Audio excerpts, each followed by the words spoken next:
నిరవకు మనసా నా యేసు మార్గము, నా యేసుని మార్గము మరువకే నా ప్రభువుని ఆజ్ఞలను. నిరవకు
ప్రేమించి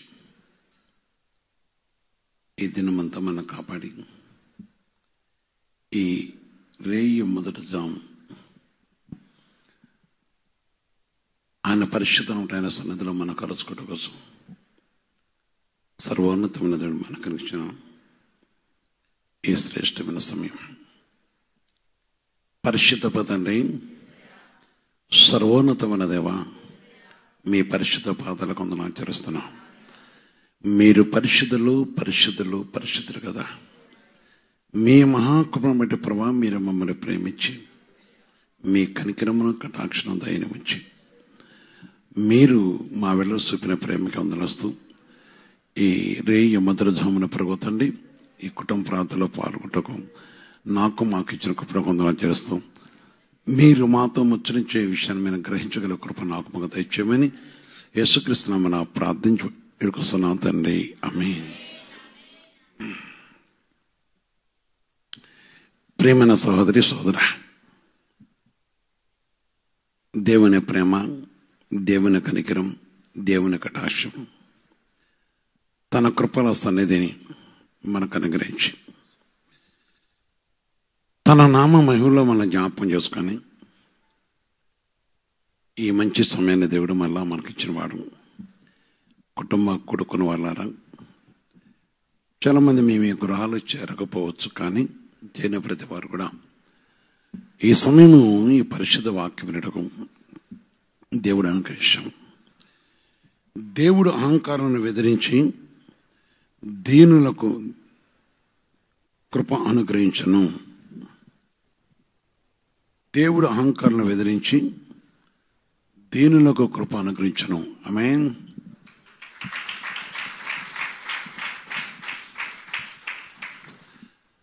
దీనులకు కృప అనుగ్రహించను. పరిశుద్ధాత్మ దేవుడు మన ప్రేమించి, ఈరోజు నీ కుటుంబం, నా కుటుంబం, మన కుటుంబాన్ని ప్రేమించి తన పరిశుద్ధమైన నామను బట్టి దైవ ఉద్దేశ నిర్ణయ ప్రకారం ఆయన చిత్త ప్రకారం మన ప్రేమించి కనుగరించి ఈ మహాకృపణ దేవుడు మనకు అనుగ్రహించిన వాడు. అందుకని అహంకారాలను వెదిరించి యాకోబు పత్రిక 4:6 చూస్తున్నప్పుడు వాక్యం జరుగుతుంది.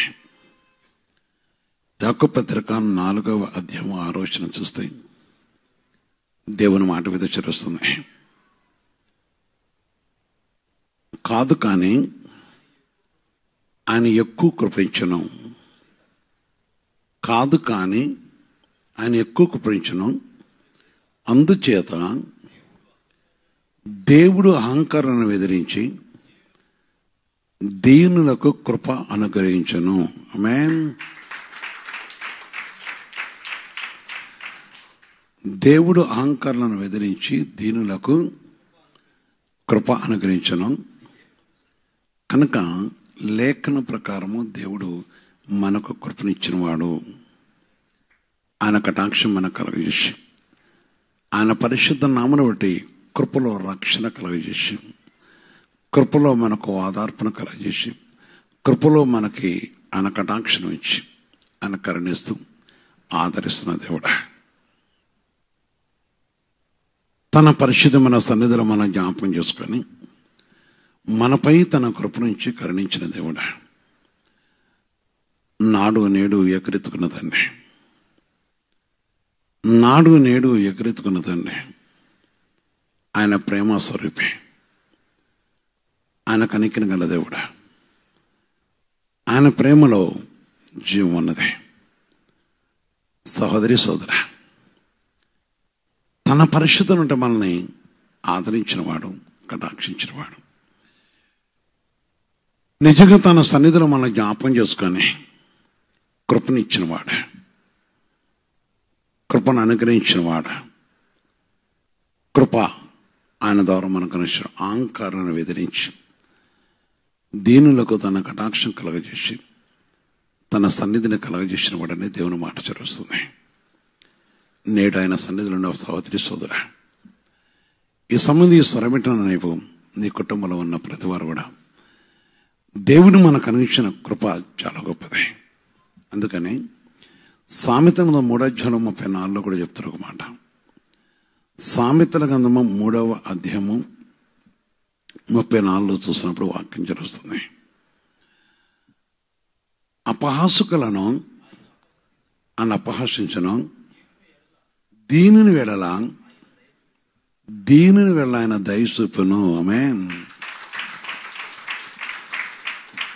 ఈరోజు నీ కుటుంబంలో చూపేదయ్యా. ఈరోజు పరిశుద్ధాత్ముడు నీ ఎవడ చూపుతున్న ప్రేమ, ఈరోజు సర్వోన్నతమైన దేవుడు నీ యందు ఉంచిన కటాక్షము. అవును, ఆయన కటాక్షించాడు, అందుకే మనకు రక్షణ దొరికింది.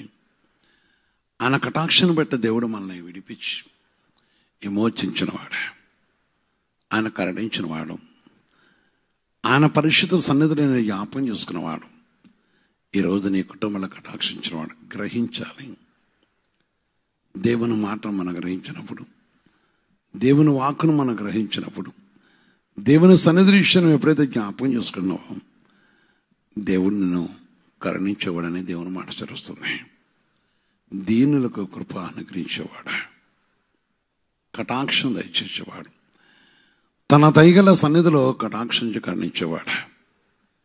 అవునా, ప్రేమ గొప్పది, సన్నిధి గొప్పది, ఆయన కృపలో సన్నిధి గొప్పది. నాడు నేడు కూడా ఎక్కడెత్తుకున్న తండ్రి,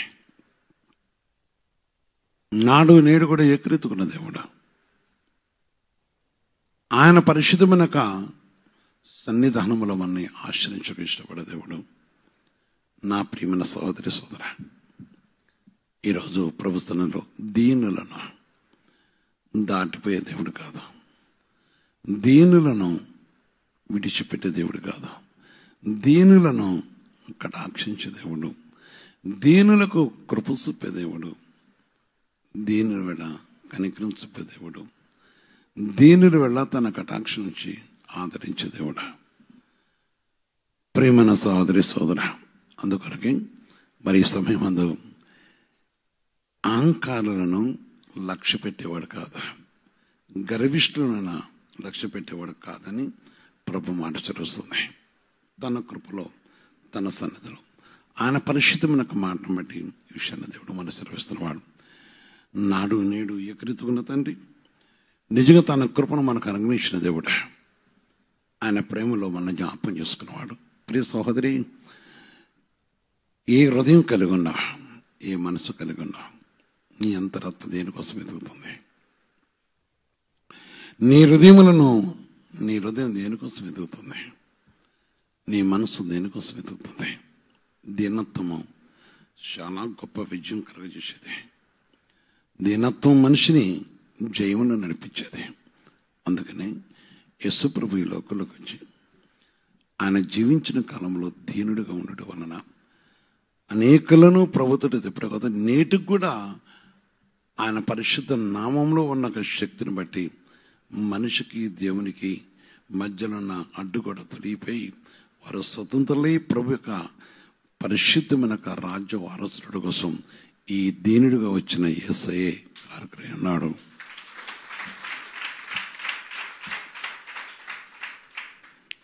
ప్రియ సహోదరి, నాడు నేడు ఏకరీతుకున్న దేవుడా, ఈ విషయాన్ని జ్ఞాపకం చేసుకొని జీవగల దేవుని యొక్క సన్నిధుల విషయాన్ని గ్రహించి, అందుకనకే ప్రభు మాట గొప్పది, ప్రభు సన్నిధి గొప్పది, పరిశుద్ధాత్మ దేవుని యొక్క మాట చాలా విలువైనది. మొదటి పేతురు పత్రిక 5:5 చూస్తూ కూడా వాక్యం జరుగుతుంది. మొదటి పేతురు పత్రిక 5:5. చిన్నలారా, మీరు పెద్దలకు లోబడి ఉండుడి, మీరందరూ ఎదుటివాని వెడల దీన మనసును వస్త్రము ధరించుకొని మిమ్మల్ని అలంకరించుకొనుడి. దేవుడు మీరందరూ దీన మనసు, ఏ మనసు? దీన మనసు అనే వస్త్రమును ధరించుకునండి. వస్త్రము, మనిషి వేసుకున్న వస్త్రము, అది ఏ కలర్ ఉంది, ఏమున్నది, ఏ విధంగా ఉన్నది కనపడుతున్నది. మనిషి వేసుకున్న వస్త్రమే మొదటగా కనపడుతుంది. ఎవరైతే దీన మనసున వస్త్రం ధరించుకుంటున్నారో వారితో క్రీస్తు ఉన్నాడని లోకం చూస్తూ ఉంటుంది.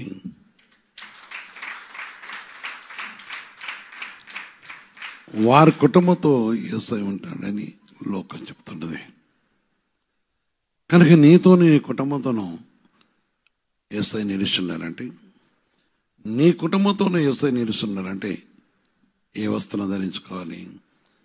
దీన మనసును వస్త్రం ధరించుకొని మిమ్మల్ని అలంకరించుకోనండి. దీనత్వం అనే దాన్ని ధరించుకొని అలంకరించుకోండి. దీన స్థితి, దీన పరిస్థితి అంటే మన ప్రభునందు పరిశుద్ధ అలంకరణ ధరించుకున్నప్పుడు, ప్రభునేశ్వర పరిశుద్ధ నామను మనం ధరించుకున్నప్పుడు, సర్వోన్నతమైన దేవుని మనం ధరించుకున్నప్పుడు, సహోదరి ఆలోచించు. పరిశుద్ధ ఆత్మదేవుడు సెలవుస్తున్నాడు. లోకంలో వస్త్రాలు నాకు ఈ కలర్ కావాలి, నాకు ఈ కలర్ కావాలి, నాకు ఈ కలర్ కావాలి వెనక్కి చేసుకుంటారు వారు. కానీ అహంకారులు ఎదిరింపబడాలంటే, అహంకారులు మనం ఎదిరింపబడాలంటే మనము దీన మనసు అనే నీతి వస్త్రమును ధరించుకోవాలి.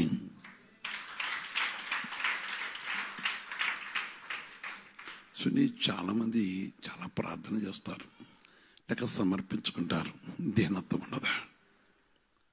వారి మాటల్లో దీనత్వం ఉండదా? వారి క్రియలో దీనత్వం ఉండదు, వారి నడకల్లో దీనత్వం ఉండదు, వారి ప్రవర్తనలో దీనత్వం ఉండదా? వారు జీవం గల దేవుని కలుసుకోలేరా? ఈరోజు ఆలోచించు నా ప్రియ సహోదరి సోదర, ప్రియమైన సహోదరి సోదర, ఆలోచించు. మన క్రియలు, మన ప్రవర్తన దేవుని సన్నిధిలో ఏ విధంగా ఉన్నాయి? దేవుని యొక్క పరిశుద్ధ దీవెన మనం పొందాలంటే చూడండి, చాలామంది దేవుని పని చేయటంకి ఉన్నప్పుడు కూడా దీనులుగా, ఆ కుటుంబంలో చాలా ఉన్నతమైన స్థితిలో ఉన్నవారు కూడా విద్యావంతులు కావచ్చు, డబ్బు గలవాళ్ళు కావచ్చు, లోకంలో కొన్ని అధికారములు కలవారు కావచ్చు, లేక ఒక ఉన్నతమైన ఆఫీసర్గా ఉండొచ్చు, వారు టీచర్స్ కావచ్చు, డాక్టర్స్ కావచ్చు. వారు దేవుని పని అంటే చాలా దీన మనసుతో ప్రభు పనిచేయటకు ఇష్టపడుతుంటారు, పరిగెత్తుతూ ఉంటారు, ప్రభుని కలుసుకోవటకు ఇష్టపడుతుంటారు. కొందరు చూసినప్పుడు వారు సేవకులే కావచ్చు, కొందరు చాలా నాకగా ఆ పనిని లేక ఆ సన్నిధిలోంచి వారి యొక్క కుయుక్తితో వెళ్ళిపోతూ ఉంటుంటారు. కారణం ఏంటంటే వారికి దీన మనసు లేదు, దేవుని ఆశీర్వాదం పొందలేరు, వారు వస్త్రంగా ధరించుకోలేరు, వారు దేవుని వస్త్రం దీన ఆత్మ అనేది వస్త్రంగా ధరించుకోలేరు. కారణం ఏంటంటే వారి యొక్క ఆలోచన విధానం వేరే ఉంటున్నది. అందుకని కొందరు పిల్లలు కూడా దేవుని స్థుతులు, యవనస్తులు కూడా చాలా చిగ్గుపడకుండా ప్రభుత్వంలో పనిచేస్తుంటారు. హృదయం తెరిచి, మనసు తెరిచి, తను తగ్గించుకొని ప్రభు దగ్గర ప్రభు పనిని చాలా పనిచేస్తుంది. వాళ్ళు ఆశతో చేస్తుంటారు. కొందరు పిలవాలి, మమ్మల్ని పిలవాలి, అప్పుడే మేము పోయేదో కనపడాలి, మమ్మల్ని పిలవలేదుగా అంటే వారిలో దీన మనసు లేదు. వారి వస్త్రము దీన వస్త్రము కాదు, వారు విధేయత గల వారు కాదు, వారు లోబడేవారు కూడా కాదు, వారు ప్రభు యొక్క పని విషయంలో ఆసక్తి కలిగేవారు కూడా కాదు. నాతో కొందరు అంటుంటారయ్యా, మరి ఇటుపై స్వార్థ చేసామా అంటారు కొందరు సంఘ పెద్దలు. కొందరు నేను చెప్తుంటాను, ప్రేమ బిడ్డలారా, కారణం ఏంటంటే ఆశ. కొందరు సమర్పించుకొని చేసే పనులు ఈరోజు దేవుని సన్నిధిలో అంటే ఎందుకు ఈ విషయం కుటుంబ ప్రార్థన చెప్పబడుతుంటే, నీ కుటుంబం, నీ సంతానము దీన మనసు కలిగి ఉన్నదా? దీనత్వంతో ఉన్నదా? నీ కుటుంబాన్ని దేవుడు ప్రేమించాడు, నీ కుటుంబాన్ని దేవుడు కనికరించాడు. ఈరోజు నేను చూస్తున్న దేవుడా. అందుకని ప్రభు యొక్క మహాకృపను బట్టి అక్కడ చదివిస్తున్న మాట చూస్తున్నప్పుడు అంటున్నాడు, ఆయన పరిశుద్ధమైన నామను బట్టి చదివిస్తున్న మాటను చూస్తున్నప్పుడు, మీరందరూ ఎదుటివాని వెడల దేని మనసున వస్త్రము ధరించుకొని మిమ్మల్ని అలంకరించుకునండి. దేవుడు అహంకారులను ఎదిరించి దీనులకు కృప అనుగ్రహించాను. ఆమేన్. అహంకారులను ఎదిరించి గర్వంగా ప్రవర్తించే వారిని, వెచ్చింపజేసుకున్న వారిని మేమా మా పిల్లలా చేసేది, అది ఎవరో చేయాలి, మేమైతే చేస్తాం. అహంకారులు. అందుకనే కృప కృప కృప కలిగి ఉండట, ప్రకటించకు, మహిమపరచకు, ఘనపరచకు, పరిశుద్ధాత్మ దేవుని కలిగి ఉండటం కోసం కృప కావాలి. ఆలోచించు, ఎవరైనా కావచ్చు. అందుకని దేవుని కృప పొందాలి, దేవుని కనికరం పొందాలి. అందుకని దాని వల్ల ఈరోజు ఆలోచించు. ప్రభు నామను బట్టే కీర్తనము 37:6 చెప్తున్నమాట. 37:6 చూస్తే, ఆయన వెలుగు వలె ఆయన వెలుగు వలె నీ నీతిని, మధ్యాహ్నం వలె నీ నిర్దోషత్వమును ఏం చేసేవాడైనా దీనులకు ఏమిస్తున్నాడు. వెలుగు వలె వారి నీతిని, మధ్యాహ్నం వలె నీ నిర్దోషత్వమును వెల్లడపరిచేవాడు. వారు దీనులకు ఆయన అనుగ్రహించే గొప్ప కృప కనికరమైనది. ఈరోజు ఆలోచించు. పరిశుద్ధ దేవునికి సన్నిధిలో దీవెన పొందాలి. పరిశుద్ధాత్మ దేవునిక నామరూపాన దీవెన పొందాలి. ఆయన ప్రభు ఈ స్థలం వెంట వాళ్ళారా, ఏ స్థలంలో ఉన్నవారు కావచ్చు, మీరెవరైనా కావచ్చు, ప్రేమించిన దేవుడు, కనికరించిన దేవుడు, కృప చూపించే తండ్రి, కటాక్షించే దేవుడు, నీ యందు జాలి కలిగిన దేవుడు, నీపై తన కృపను నిలిపించిన దేవుడు. ప్రియ సహోదరి సోదర, ఆలోచించు. దేవుని ప్రేమ గొప్పది, దేవుని కనికరం గొప్పది, దేవుని కటాక్షం గొప్పది. కీర్తన 138 ఆ రోజున చూస్తే దేవుని ఆకర్షణ వస్తుంది. యెహోవా మహోన్నతుడైనను ఆయన దీనులను లక్ష్య పెట్టును. నీ మొర వినేవాడు, నీ మనం వినేవాడు, నీ కుటుంబానికి వచ్చేవాడు, నీ వద్దకు వచ్చేవాడు, నీతో వచ్చేవాడు, నీతో నిలిచినవాడు, నేను ఇడిపించేవాడు, నిన్ను తప్పించేవాడు, నిన్ను కరుణించేవాడు, నీకు తోడై ఉండేవాడు. ఆమేన్. అవును కదా, ఎంత గొప్పదండి. మనం ఎక్కడో మట్టిలో పాపంలో పడి ఉన్న మనం వెతికి పట్టుకొని, యెహోవా ఈరోజు నీ కుటుంబంతో మాట్లాడుతున్నాడు. ఆశ కలిగి ఉన్నావా? ఆశ కలిగి ఉన్నావా? ఆశతో ఉంటే దేవుడు నా ఇంటికి రావాలి, దేవుడు నా ఎందుకు కృప చూపాలని ఎప్పుడైతే దీన మనసు కలిగి ఉన్నావో, దీనత్వం కలిగి ఉన్నావా, దీన మనసు ఎవరైతే కలిగి ఉంటున్నారో, యెహోవా మహోన్నతుడైనను ఆయన దీనులను లక్ష్య పెట్టేవాడు. ఒకరోజు ఒక వ్యక్తి ఒక బండి వేసుకొని వచ్చి ఒకరిని అడుగుతున్నాడట. అలా ఆయన కావాలంటే, ఏం సార్ మీరు ఇంత పెద్దవారు, వాడుంటే పిచ్చోడు, వాడి కోసం అడుగుతున్నారేంటి? లేదా ఆయన కావాలి మాకు అన్నారట. వాడేందుకు మీకు? మంచిదే. అంతలో అతను వస్తున్నాడు, కొండతో నీళ్లు పట్టుకొని పోసి వస్తున్నాడు. బిందె కూడా కదా, కొండతో వస్తూ ఉన్న తర్వాత చూసి, ఏ బాబు నువ్వు పలాని పాంప్లెట్ ఇచ్చింది నువ్వేనా అన్నారు. నేనేనయ్యా అన్నాడు. వాడికి ఏం తెలియదు సార్, వాడిని వదిలిపెట్టండి అంటున్నారు వాళ్ళు. వాడొట్టి పిచ్చాడు, వాడికి ఏం తెలియదు. ఏదో యేసుప్రభు అంటాడో పత్తిలో పట్టుకొని తిరుగుతుంటాడు. వాడిని తిట్టినా కొట్టిందని. లేదయ్యా ఆయన మాకు కావాలన్నారు. ఏంటి? అక్కడ పెట్టి వేసుకురా అన్నారట. వెళ్ళాడు. ఇది ఎవరు నీకు ఇచ్చారు? పలాని. ఆయన మాకు కావాలన్నారట. ఆ బండి మీద ఎక్కించుకొని వచ్చినాను. నేను అప్పుడు డ్యూటీ చేస్తున్నా, సింగనీలో జాబ్ చేస్తున్నాను. నా దగ్గరకు వచ్చినారు. వచ్చిన తర్వాత ఆ రోజు ఇది మీరు ఇచ్చారు, ఇంత పంపించారు. ఆయన ఏదో ఫోన్లో ప్రేయర్ చేయించాడు. అదే ఆ ఫోన్లో ఏదో మంత్రం చెప్పించాడు, వాళ్ళ భాషలో చెప్పారు. వెంటనే కొన్ని దినాల నుంచి మంచం పట్టి లెగకుండా నా కుమారుడు లేచాడు. అదే కాలం లేచి, మీరు ఒక బైబిల్ ఇచ్చారు, మీరు ఒక పరిశుద్ధ గ్రంథం ఇచ్చారు, దగ్గర పెట్టాం. లేచాడు. చాలా డబ్బు ఖర్చు చేశాం కనుక అందుకే మీ దగ్గరకు వచ్చాం. మంచిది, నేను వస్తాను పలాంటి ఆయనకని చెప్పాను. మంచిది, వెళ్ళాం, ప్రార్థన చేశాం. ఆ కుమారుడు మంచిగాడు. ఈ కుటుంబీకులు వీళ్ళందరూ ఈయన ఏమంటున్నారు?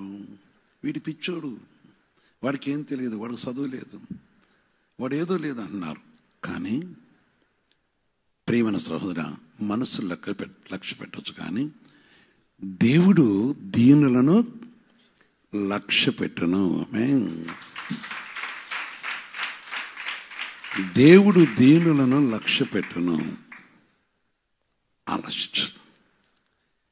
ఈరోజు నిన్ను నీ కుటుంబాన్ని లక్ష్య పెట్టడం ఒక నిరీక్షణ దేవుడా. ఈరోజు నిన్ను నీ కుటుంబాన్ని కరుణించక నిరీక్షణ దేవుడా. ఈరోజు నిన్ను నీ కుటుంబంలో కటాక్షం చూపటకున్న దేవుడా. అందుకని లక్ష్య పెట్టును.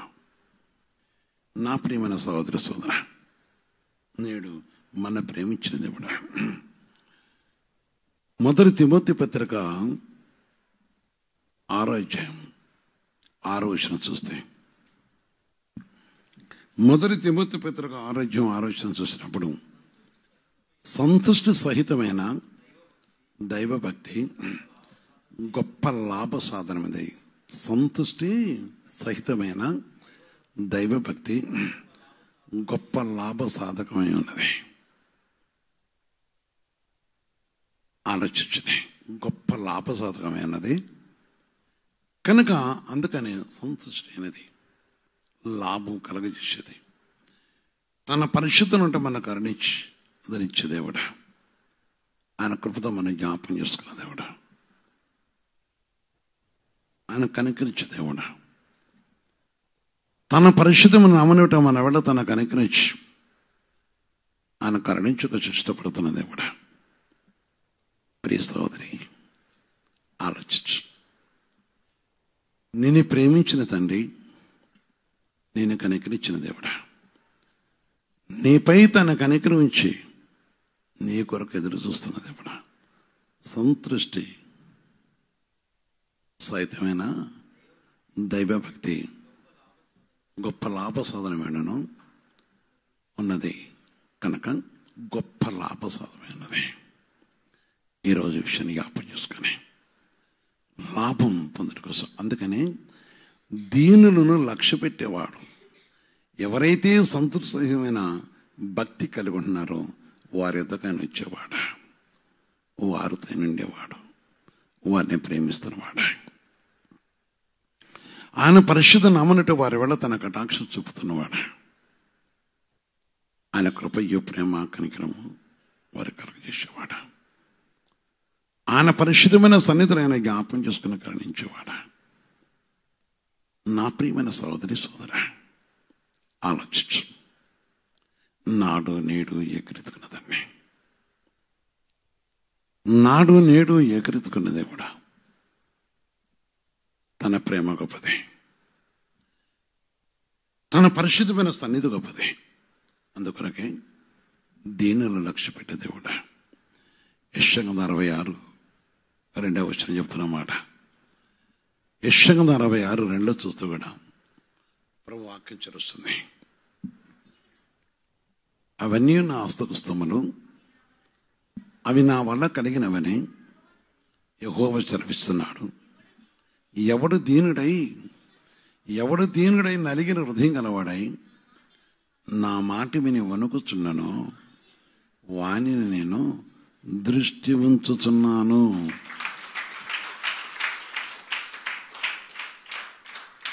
నా మాట విని ఎవడు దీనుడై వణుకుచున్నానో వానిని నేను దృష్టి ఉంచుతున్నాను. అందుకని దృష్టి ఉంచేవాడు ఉన్నతమైన తండ్రి, ప్రేమ గల తన పరిశుద్ధను అంటే నీ యందు దృష్టి ఉంచి నిన్ను కరుణించి ఆయన కృపతో